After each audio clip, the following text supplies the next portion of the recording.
السلام علیکم۔ آدم علیہ السلام کے ہاں جو بھی بیٹا پیدا ہوتا اس کے ساتھ بیٹی ضرور پیدا ہوتی، تو اس بچی کے ساتھ پیدا ہونے والا بچہ دوسرے بچے کے ساتھ پیدا ہونے والی بچی کے ساتھ شادی کرتا۔ حضرت آدم علیہ السلام کی سلبی اولاد کے درمیان ایک وطن کا دوسرے وطن سے نکاح جائز تھا۔ جب حضرت آدم و حوا دنیا میں آئے اور توالد و تناسل کا سلسلہ شروع ہوا تو ہر حمل سے ان کے دو بچے پیدا ہوئے، ایک لڑکا اور دوسری لڑکی۔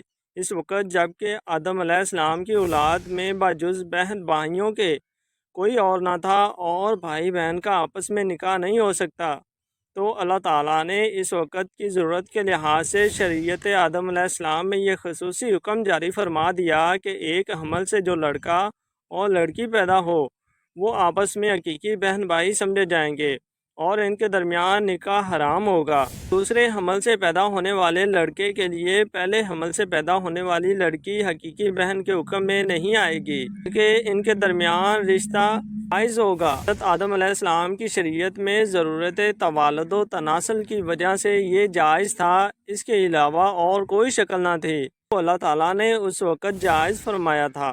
کیونکہ بعد میں اس کی ضرورت نہ رہی، اس لیے پھر حضرت آدم علیہ السلام کے بعد آنے والی ہر شریعت میں اس کو منع کر دیا گیا کہ کوئی بہن بھائی آپس میں شادی نہیں کر سکتے۔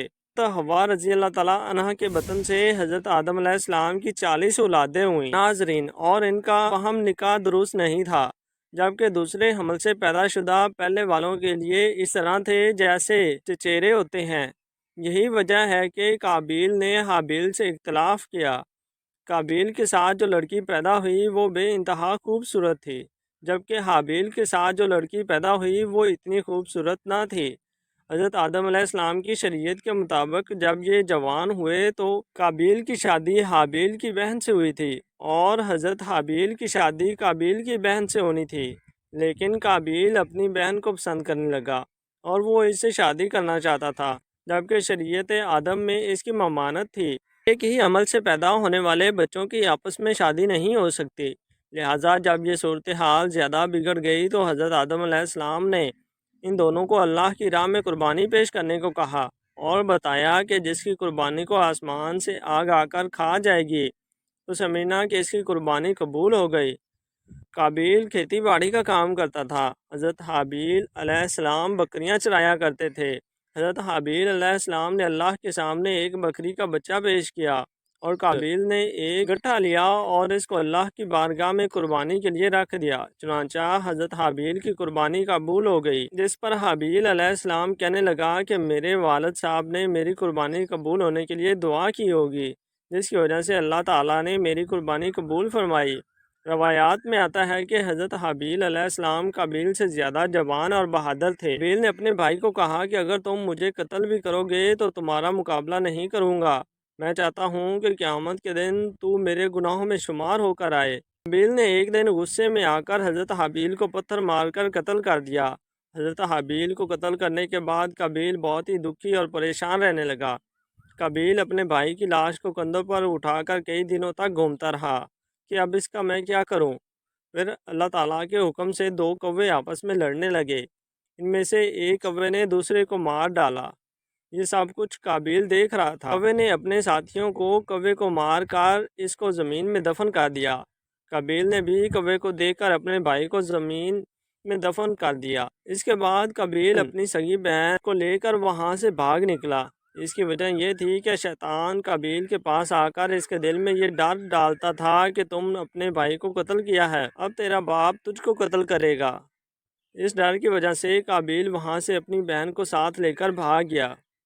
اس دن کے بعد حضرت آدم علیہ السلام مسلسل پریشان رہنے لگے۔ حضرت آدم علیہ السلام اللہ تعالیٰ کی بارگاہ میں دعا کیا کرتے تھے، یا اللہ تعالیٰ مجھے نیک اولاد عطا فرما۔ اللہ تعالیٰ نے حضرت آدم علیہ السلام کی دعا کو قبول فرماتے ہوئے حضرت آدم علیہ السلام کو ایک لڑکا عطا فرمایا جس کا نام حضرت شیت علیہ السلام تھا۔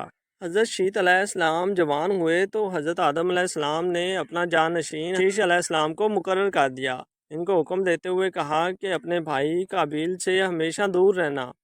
حضرت آدم علیہ السلام کا وصال ہوا تو اللہ تعالیٰ کی طرف سے بے شمار فرشتے زمین پر نازل ہوئے۔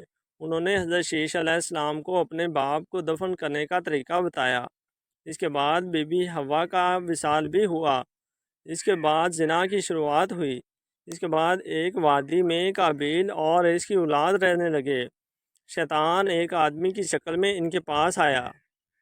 شیطان نے ان لوگوں کو عیش و عشرت میں لگا دیا۔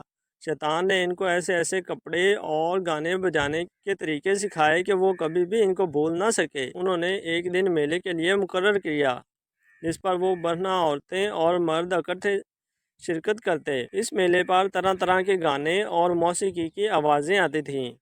اس طرح جو شخص مومن تھے ان کو بھی یہ آوازیں سنائی دیتی تھیں۔ ایک دن ایک مومن کے دل میں خیال آیا کہ میں یہ سب کچھ قریب سے دیکھنا چاہتا ہوں۔ ایک دن وہ مومن اپنے ساتھیوں سے چوری وہاں سے نکلا اور قابیل کے لوگوں کے پاس گیا۔ اس نے دیکھا کہ قابیل کی اولاد بے حیائی اور فضول کاموں میں لگی ہوئی ہے۔ اس شخص نے وہاں جا کر دیکھا تو وہ عورتیں بہت ہی خوبصورت اور حسین تھیں۔ اس حوالے سے روایات میں آتا ہے کہ حضرت شیش اور اس کے ساتھی بہت ہی حسین و جمیل جوان تھے۔ ان کی نسبت ان کی عورتیں زیادہ پیاری نہ تھیں۔ قابیل کی اولاد میں لڑکی تو بہت ہی پیاری تھی لیکن ان کی نسبت مرد زیادہ حسین و جمیل نہ تھے۔ وہ شخص قابیل کی اولاد عورتوں سے بہت ہی متاثر ہوا۔ اس کے بعد وہ واپس آ گیا۔ اس نے مومنوں کو بھی ان کی عورتوں کے بارے میں بتایا۔ ان میں سے جو کمزور ایمان والے تھے وہ قابیل کی اولاد کی طرف ہجرت کرنے لگے۔